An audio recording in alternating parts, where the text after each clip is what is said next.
This continent that was once embroiled in devastating wars has now found unity seen nowhere else.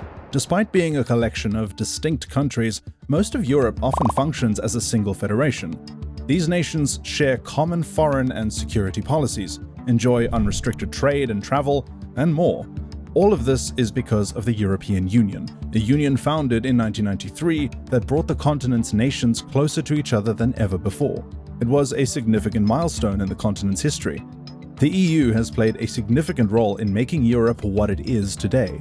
Through its achievements, the EU has inspired many nations to join. While some have joined, others have been on the waiting lists, some of them for decades. There are exceptions though, of which Norway is one surprising example. Norway is part of the Scandinavian regions. It neighbors 4 countries, 3 of which, Sweden, Denmark, and Finland, are part of the EU, and the 4th is Russia. Norway has a foreign policy similar to the EU's and maintains similar values, such as commitment to human rights, democracy, and welfare. And Norway is even part of the Schengen region, a group of 27 European countries that have abolished passports and other types of border control at their mutual borders. So, what is causing Norway's disinterest with the EU in particular? This is the story of Norway and its bold decision to stay away from the European Union. History of Norway and the EU. Let's take a look at Norway's history. During the 15th century, Sweden, Denmark, and Norway used to all be one country, the Kalmar Union. The union broke in 1520 when Sweden declared its independence. Denmark, afraid of Norway following the same feat, made Norway a Danish province, but in reality it was more of a Danish colony. It remained the same way for 3 centuries, and then came the Napoleonic Wars. The conflict started in 1803 between France and England. Denmark was allied to France, while Sweden was allied with England. The France-Denmark alliance lost in the end, and a peace treaty called the Kiel Peace Treaty was signed. According to the treaty, Denmark had to sign the territory of Norway over to Sweden. On paper, Norway and Sweden became one country. However, if you ask an everyday Norwegian, they didn't feel autonomous. The nation believed their freedom was only on paper, and there was no national sovereignty. Long story short, Norway gained independence from Sweden in 1905. But if I'm to drop a spoiler, this freedom on paper with no national sovereignty is exactly something that Norway fears today. More on that later. Let's head a little south and fast forward to 1957. 6 European nations, Belgium, France, Italy, Luxembourg, the Netherlands, and West Germany, signed a treaty in Rome, where they agreed to make a common market of all these nations for mutual trading benefits. Thus, the EEC, or European Economic Community, was born. The EEC wanted to expand and welcomed other countries to join through the process. From 1961 to 1967, 4 countries applied twice and got rejected. These countries were Denmark, Ireland, the UK, and Norway. Keep in mind, these 4 nations did not have very friendly ties with France, and the then French President Charles de Gaulle would constantly veto their applications. De Gaulle resigned in 1969, and new negotiations began in 1970. The UK, Denmark, and Ireland finally joined the Economic Community in 1973, but Norway was no longer interested. A referendum was held in Norway in 1972, which showed that 53.5% of Norwegians were not interested in joining the EEC. Fast forward another 20 years, in 1992, 12 EEC members signed the Maastricht Treaty, first 1993.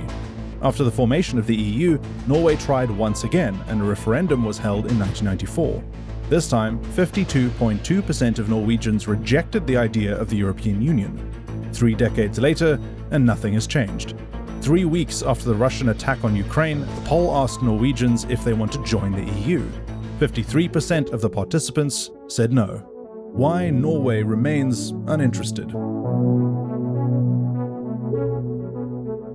Without the EU, Europe might not have achieved most of what it has today. The EU has played a huge role in the recent development of Europe: economy, democracy, social welfare, cultural diversity, and much more. A union that started from 12 countries has attracted many others. 16 more have joined since 1993, and many others wish to join too.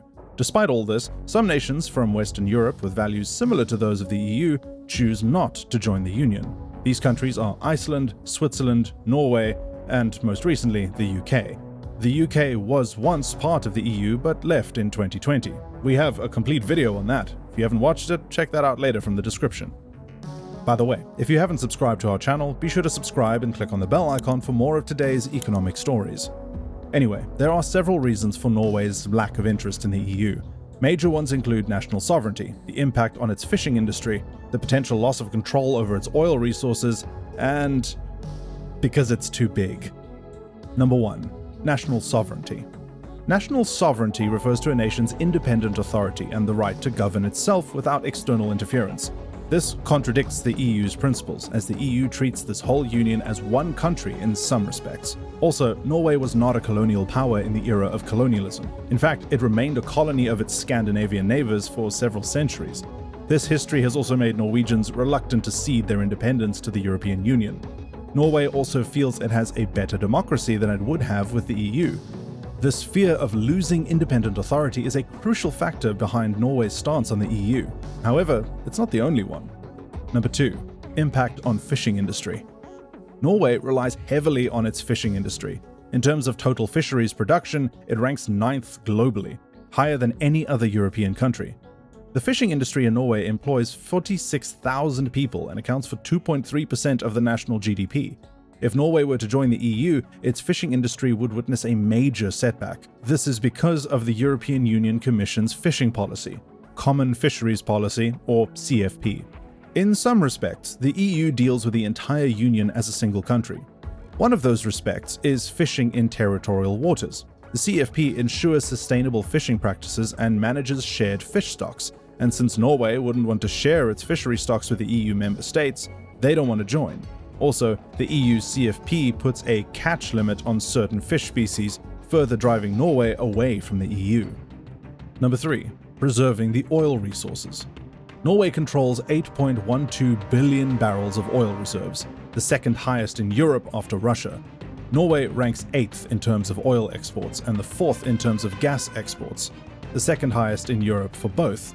To give you a better idea of how essential the oil and gas industry is for Norway, it accounted for 23.2% of national GDP in 2023 and 35% in the year before. Contrary to Norway's interests, the EU focuses on renewable energy sources and aims to minimize greenhouse gas emissions, something that many Norwegians might fear in the longer run. Number 4. Norway is too big. Let me explain. This is Norway, and this is its capital, Oslo. As you can see, Norway is big, and northern regions are far away from Oslo. For instance, the driving distance between northern cities like Alta, Hammerfest and Kirkenes and the capital Oslo is between 1,700 and 2,000 kilometers. These rural cities feel quite disconnected from the capital and have created general disinterest in these larger foreign policy discussions. Compared to other countries that are more centrally located to the EU's geographical influence, Norway and its people in the north tend to be quite disenchanted by the topic. This is also evident from the results of the 1972 and 94 referendums, in which northern Norwegians showed less interest in joining the EU. Does Norway need the EU? In the end, one might say that despite all of this, the EU has its benefits. Maybe if Norway joins the EU, it will help boost the Norwegian economy through better employment opportunities and trade facilities. So, does Norway need the EU? Actually, no. Norway is already super rich. Although it doesn't rank even in the top 20 economies, it's still very high considering its small population of around 5.6 million. In terms of GDP per capita, Norway ranks at number 4 globally. Although 2 EU members, Luxembourg and Ireland, have better ranks than Norway, it's way ahead of the per capita GDP of the EU. Norway is doing well on its own and doesn't need any support. If Norway were to join the EU, it would benefit the remainder of the EU much more than it would benefit Norway. But this is what we think. You might have a different opinion. Let us know what you think. Do you think Norway joining the EU would bring better prospects for the country, or just for the other EU member states? Also, do you think Norway will ever join the European Union, or will it always follow a different path? If you want Norway to join the EU, drop the EU flag emoji in the comments. If you think Norway should keep its sovereignty and never join the EU, drop the Norwegian flag emoji. And don't forget to hit the like button and subscribe for more interesting content.